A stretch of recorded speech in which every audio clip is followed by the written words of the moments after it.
آیت نمبر 14 سورہ حجرات پارہ نمبر 26۔ نحمدہ و نصلی علی رسولہ الکریم، اما بعد، اعوذ باللہ من الشیطان الرجیم، بسم اللہ الرحمن الرحیم۔ قالت الاعراب آمنا قل لم تؤمنوا ولكن قولوا اسلمنا ولما يدخل الایمان فی قلوبکم وَإِن تُطِيعُوا اللَّهَ وَرَسُولَهُ لَا يَلِتْكُم مِّنْ أَعْمَالِكُمْ شَيْئًا إِنَّ اللَّهَ غَفُورٌ رَحِيمٌ۔ صدق اللہ العظیم۔ یہ سورہ حجرات کی آخری جو آیات مبارکہ ہیں، ان میں کچھ دیہاتی جو منافقین تھے ان پر جو ہے نا وہ شکوہ ہے۔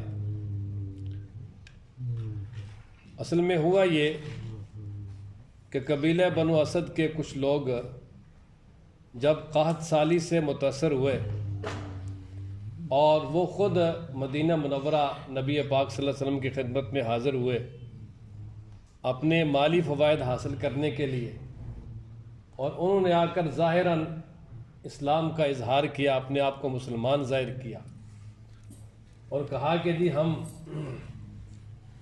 ایمان لے آئے ہیں، ہم مومن ہیں، اور پھر ساتھ ہی نبی پاک صلی اللہ علیہ وسلم پر احسان جتلانے لگے، کہنے لگا جی دیکھو باقی بہت سارے قبائل نے آپ کے ساتھ جنگ کی ہے اور ہم بغیر جنگ کے آپ پر ایمان لائے، تو لہذا ہماری کوئی قدر ہونی چاہیے، ہمارا کوئی خصوصی امتیاز ہونا چاہیے، کیونکہ باقی سب قبائل نے آپ کے ساتھ جنگیں کی ہیں، پھر وہ کوئی مسلمان ہوا، کوئی ویسے تابع دار بن گیا، ظاہر ہے جنگ میں جب وہ یعنی شکست کھا گئے تو انہوں نے تابع دار بننا ہی تھا، تو ہم نے بغیر کسی جنگ و جدال کے، بغیر کسی معاملے کے آپ پر ایمان کو قبول کیا، یعنی آپ پر ایمان لائے اور حلقہ اسلام میں داخل ہوئے ہیں، تو لہذا ہمارے لیے کوئی نہ کوئی خصوصی امتیاز ہونا چاہیے۔ تو اللہ تبارک و تعالیٰ نے ان آیات مبارکہ میں اس کا جواب دیا، فرمایا کہ یہ جو دیہاتی لوگ ہیں یہ کہتے ہیں جی آمنا، ہم ایمان لے آئے، تو آپ ان سے کہیں کہ آپ ابھی تک ایمان نہیں لائے، کیونکہ ایمان کا تعلق ہے دل سے، اور ابھی تک ایمان فرمایا تمہارے دلوں میں داخل ہی نہیں ہوا، ایمان سے تمہارے دل بالکل خالی ہیں۔ فرمایا ولیکن قولوا اسلمنا، ہاں تم یہ کہہ سکتے ہو کہ ہم تابعدار بن گئے، کیونکہ دو چیزیں نا کہ ایمانیات کا تعلق دل سے ہے، ان تؤمن باللہ وملائکتہ وکتبہ ورسلہ، دل سے تصدیق کرنا، دل سے ایمان لانا اللہ کی وحدانیت پر، رسول اللہ صلی اللہ علیہ وسلم کی رسالت پر، قرآن و مجید کی حقانیت پر، پھر آخرت پر، یہ ہے ایمان۔ اور اسلام کا معنی ہے زبان سے اقرار کرنا، ظاہراً اقرار، اور پھر تابعداری کرنا۔ یہی وجہ ہے نا کہ حضرت جبریل امین جب انسانی شکل میں آئے تھے تو نبی پاک صلی اللہ علیہ وسلم کے سے سوالات کیے تھے انہوں نے، 5 حدیث جبریل مشہور ہے۔ تو پہلا سوال یہ تھا کہ اخبرنی عن الایمان، مجھے ایمان کے بارے میں بتائیں، تو آپ علیہ السلام نے یہی ایمانیات ذکر کی تھی کہ آپ اللہ پر ایمان لائیں، اس کے فرشتوں پر، اس کی کتابوں پر، اچھی بری تقدیر و الی آخر۔ دوسرا سوال کیا تھا اخبرنی عن الاسلام، مجھے اسلام کے بارے میں بتائیں، تو فرمایا اسلام یہ ہے کہ تم کلمہ کا اقرار کرو، نماز پڑھو، روزہ رکھو، حج کرو، زکوٰۃ دو۔ تو ظاہری جو ارکان ہیں اس کا تعلق کس سے؟ اسلام سے۔ تو چونکہ وہ جو دیہاتی آئے تھے ان کے دل میں ایمان راسخ تو نہیں ہوا تھا، ایمان داخل تو نہیں ہوا تھا، وہ صرف دنیاوی فائدہ حاصل کرنے کے لیے قحط سالی تھی، آگے اپنے آپ کو مسلمان ظاہر کیا، ساتھ ہی دعویٰ کر دیجیے ہم تو ایمان لے ہیں پکے۔ اللہ تبارک و تعالیٰ تو چونکہ علیم و بذات الصدور ہیں، اپنے پیغمبر کو باخبر کر دیا کہ یہ ایمان نہیں لائے، کیونکہ ایمان ان کے دلوں میں داخل ہی نہیں ہوا ہے۔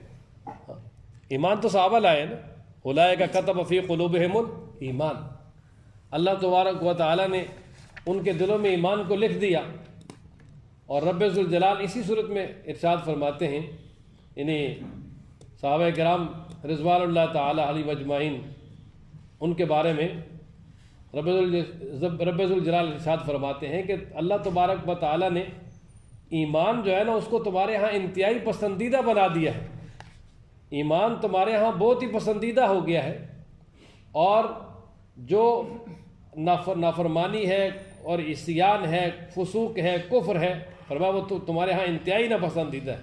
فرمایا نا وَلَٰكِنَّ اللَّهَ حَبَّبَ إِلَيْكُمُ الْإِيمَانَ، کہ اللہ تبارک و تعالیٰ نے ایمان کو جو ہے تمہارے ہاں پسندیدہ قرار دیا ہے، وَزَيَّنَهُ فِي قُلُوبِكُمْ، اور اس کو تمہارے دلوں میں مزین کر دیا، نہیں راسخ کر دیا ہے، دلوں کے اندر رچا بسا دیا ہے۔ اور کفر، فسق، عصیان، نافرمانی، یہ سب تمہارے ہاں ناپسندیدہ ہو گئے ہیں۔ تو ظاہر ہے جب ایمان جب دلوں میں داخل ہو گیا تو پھر تو باقی ساری چیزیں ناپسندیدہ ہو جائیں گی۔ ایمان صرف جو ہے نا وہ جہاں ایمان آ جائے گا وہاں کفر، شرک، کوئی چیز بھی نہیں رہے گی۔ تو اس لیے فرمایا جو منافقین کو کہ بھئی تم ایمان نہیں لائے، ہاں اسلام ضرور لائے، تمہیں اپنے آپ کو تابعدار بنایا ہے، اور باقی یہ ہے کہ ابھی تمہارے پاس موقع ہے، اگر تم سچا ایمان لے آتے ہو، اپنے دلوں میں ایمان کو داخل کر لیتے ہو، دل سے جو ہے نا وہ اللہ اور اس کے رسول کو تسلیم کر لیتے ہو، تو پھر فرمایا کہ اللہ تبارک و تعالیٰ تو عظیم ذات ہیں۔ ایک تو یہ کہ تم نے جتنے بھی اعمال کیے اللہ ان اعمال کو ضائع نہیں کریں گے، اللہ تعالیٰ ان پہ تمہیں اجر اور ثواب عطا کریں گے، اور دوسرا یہ ہے کہ اللہ تبارک و تعالیٰ بخشنے والا، رحم کرنے والا ہے۔ کفر اور اسی طرح منافقت کی حالت میں جو بھی تم سے سرزد ہوا ہے یا اس سے پہلے جو بھی کچھ ہو گیا ہے، اگر تم سچی توبہ کر کے ایمان سچے دل سے قبول کر لو گے تو اللہ تبارک و تعالیٰ یہ تمہارے گناہ بھی معاف کر دیں گے۔ فرمایا نا قالت الاعراب، کہا دیہاتیوں نے، یعنی کچھ بدوؤں نے کہا، آمنا، ہم ایمان لے آئے، قل کہہ دیجئے لم تؤمنوا، تم ایمان نہیں لائے، ولیکن قولوا، لیکن تم کہو اسلمنا، ہم اسلام لے آئے، یعنی ہم نے تابعداری کی۔ ٹھیک، اسلام کا معنی انقیاد، تابعداری کرنا، وَنَحْنُ لَهُ مُسْلِمُونَ، ہم اللہ تعالیٰ ہی کی تابعداری کرنے والے۔ وَلَمَّا يَدْخُلِ الْإِيمَانُ، اور ابھی تک نہیں داخل ہوا ایمان، فی قلوبکم، تمہارے دلوں میں، وَإِن تُطِيعُوا اللَّهَ، اگر تم اللہ کی اطاعت کرو گے، وَرَسُولَهُ، اور اس کے رسول کی، یعنی اب اگر تم اللہ اور اس کے رسول کی اطاعت کرو گے، یعنی دل سے اللہ اور اس کے رسول کو تسلیم کرو گے، ایمان لاؤ گے نبی پاک صلی اللہ علیہ وسلم کی رسالت پر، اللہ کی توحید پر، تو لا یلتکم، تو نہیں ضائع کرے گا وہ، من اعمالکم، تمہارے اعمال میں سے، شیئا، کچھ بھی، کہ تمہارے اعمال میں سے پھر کچھ بھی برباد نہیں ہوگا، ضائع نہیں ہوگا، بلکہ ان کی بڑی قدر ہوگی۔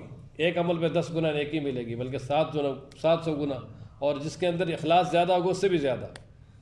اور پھر جو کچھ تم سے گناہ ہو گیا ہے منافقت سمیت، تو فرمایا ان اللہ، بے شک اللہ تعالیٰ غفور الرحیم، بار بار معاف کرنے والا، رحم کرنے والا ہے، معافی مانگو گے معاف کر دے گا۔ فرمایا کہ ایمان والے کون ہیں؟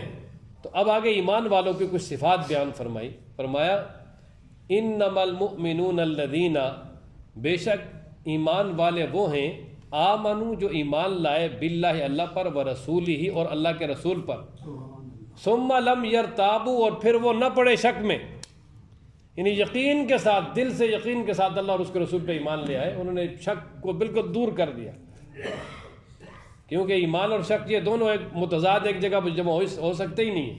فرمایا کہ انہوں نے دل سے تصدیق کی اور شک میں بالکل بھی نہیں پڑے۔ وجاہدوا باموالہم وانفسہم، اور فرمایا انہوں نے جہاد کیا اپنے مالوں کے ساتھ، اپنی جانوں کے ساتھ، فی سبیل اللہ، اللہ کے راستے میں، یعنی اللہ کے راستے میں مال کی ضرورت پڑی تو مال دیا۔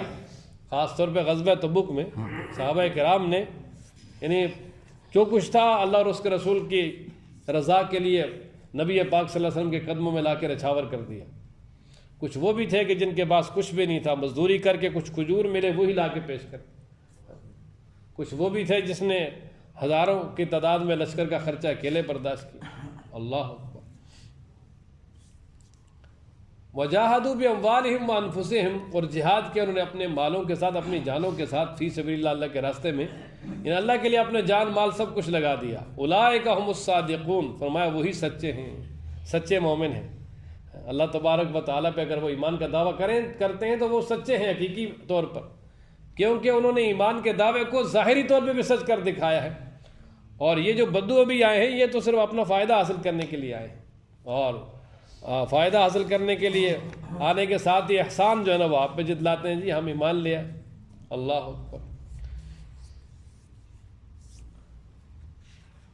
قل اتعلمون اللہ، یہ مزید انہی منافقین پہ زجر ہے کہ وہ بھی اللہ تبارک و تعالی کو اپنا ایمان جتلاتے تھے نا کہ بھئی ہم اللہ پہ ایمان لے آئے، تو فرمایا کہ تم اللہ تعالیٰ پہ اپنا ایمان جتلانا چاہتے ہو یا تم اللہ تبارک و تعالیٰ کو اپنا ایمان بتانا چاہتے ہو؟ تمہارا خیال میں کیا اللہ کو نہیں پتہ؟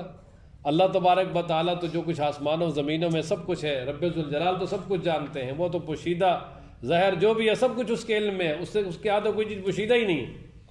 تو جب اس کے ہاں کوئی پوشیدہ ہی نہیں ہے تو وہ تمہارے ایمان کو بھی جانتا ہے کہ تم کس درجے کے مومن ہو۔ اس نے تو اعلان کر دیا ہے کہ وَلَمَّا يَدْخُلِ الْإِيمَانُ فِي قُلُوبِكُمْ، تمہارے دلوں میں ایمان داخل ہی نہیں ہوا، اس لیے تم اس کو بتانا چاہتے ہو، وہ تو پہلے ہی جانتا ہے۔ فرمایا نا قل کہہ دیجئے اتعلمون اللہ، کیا تم بتانا چاہتے ہو یا جتانا چاہتے ہو اللہ کو بدینکم، اپنے دین کے بارے میں، کہ تم اپنا دین یعنی اسلام لانا اور دین میں آنا، یہ تم جو ہے نا وہ اللہ کو جتلانا چاہتے ہو، اللہ کو بتانا چاہتے ہو؟ فرمایا نہیں، اس کو بتانے کی ضرورت ہی نہیں ہے۔ کیوں؟ واللہ یعلم، اللہ جانتا ہے، ما فی السماوات، جو کچھ آسمانوں میں ہے، وما فی الارض، اور جو زمینوں میں ہے، واللہ، اور اللہ تعالیٰ بکل شیء علیم، ہر چیز کو جاننے والا ہے۔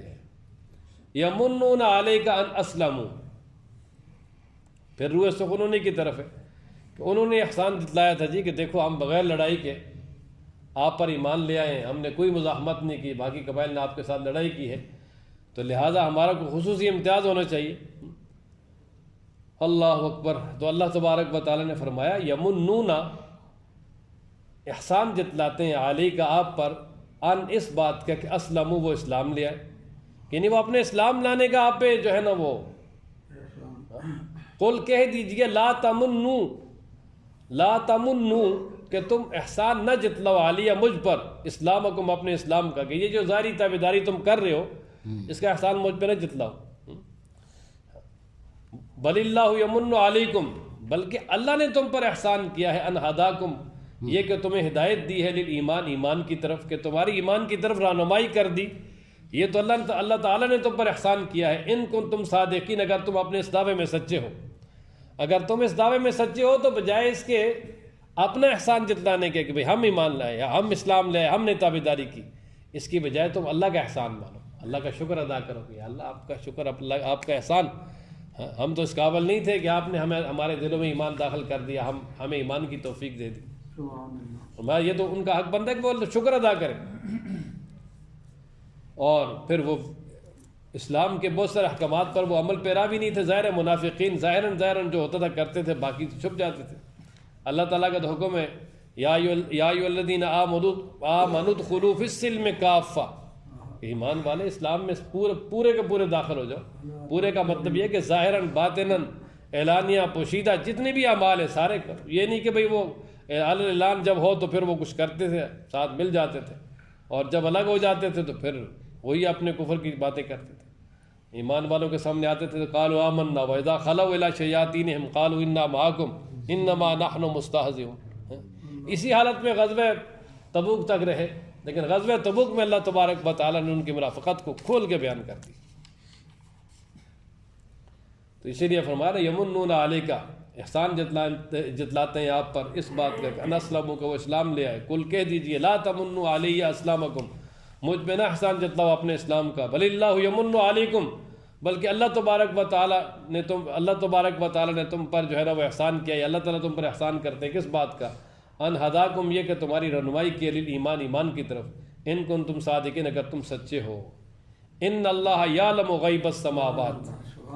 اب اس سورہ مبارکہ کے آخر میں پھر رب ذوالجلال نے اپنی وحدانیت کا اعلان کیا، اور اللہ تبارک و تعالیٰ نے اپنی صفات خاصہ میں سے ایک صفت کا بیان کیا، اور وہ ہے غیب، کہ عالم الغیب صرف اللہ کی ذات ہے جی۔ کیا ہوا ہے، کیا ہو رہا ہے، کیا ہوگا، اور کہاں کیا کچھ ہے، یہ صرف اللہ کی ذات جانتی ہے۔ اللہ تبارک و تعالیٰ نے اعلان کر دی ان اللہ، بے شک اللہ تعالیٰ ہی، یعلم، جانتا ہے، غیب السماوات والارض، آسمانوں اور زمینوں کی پوشیدہ چیزوں کو۔ کہ آسمانوں اور زمینوں میں جو چیز پوشیدہ نہیں جی وہ ہمارے اعتبار سے اللہ تعالیٰ کے ہاں تو پوشیدہ ظاہر برابر ہے، یعنی وہ چیزیں جن کو تم انتہائی پوشیدہ سمجھتے ہو اللہ تعالیٰ ان کو بھی جانتا ہے۔ واللہ بصیر بما تعملون، اور اللہ تبارک و تعالیٰ بصیر ہے ان تمام کاموں کا جو تم کرتے ہو۔ بصیر کا معنی ہوتا ہے ہر وقت دیکھنے والا، جس کے اندر دیکھنے کی صلاحیت کبھی ختم نہ ہو۔ ایک ہے نا اس میں فاعل باسرہ، باسرن، باسرن، باسران، اس کا معنی دیکھنے والا، کبھی دیکھے نہ کبھی نہ دیکھے، یہ انسان کی صفت ہے۔ اور بصیر جو ہے نا، یہ صفت کس کی ہے؟ یہ صفت مشبہ ہے، اس میں دوام والا معنی ہے۔ اس کا معنی کیا ہے جی؟ بصیر، کہ جو ہمیشہ ہمیشہ دیکھنے والا ہے، ہر وقت دیکھنے والا ہے، ہر کسی کو دیکھنے والا ہے، کوئی اس کی نظروں سے اوجھل نہیں ہے، نہ کوئی انسان، نہ کوئی جن، نہ کوئی فرشتہ، اور نہ ہی کوئی مخلوق، اور نہ ہی اللہ تبارک و تعالیٰ کی تخلیقات میں سے کوئی بھی چیز، چاہے وہ ذرہ ہی کیوں نہ ہو، وہ اللہ تبارک و تعالیٰ کی نگاہ میں ہے، اللہ تبارک و تعالیٰ اس کو دیکھنے ہیں۔ تو گویا آخر میں پھر بتا دیا کہ واللہ بصیر بما تعملون، اللہ خوب دیکھ رہا ہے ان کاموں کو جو تم کرتے ہو، یعنی اللہ کو پتہ ہے کہ تم اب جو اعمال کرتے ہو کس انداز میں کر رہے ہو، منافقانہ طور پہ کر رہے ہو یا ایمان کی حالت میں۔ تو اس لیے فرمایا اس کو بتانے کی ضرورت نہیں، اسے پتہ ہے، وہ تو عالم الغیب ہے۔ اللہ تعالی ہم سب کو قرآن پڑھنے، سمجھنے، عمل کرنے کی توفیق عطا فرمائے۔ تو یہ الحمدللہ سورہ حجرات مکمل ہو گئی ہے۔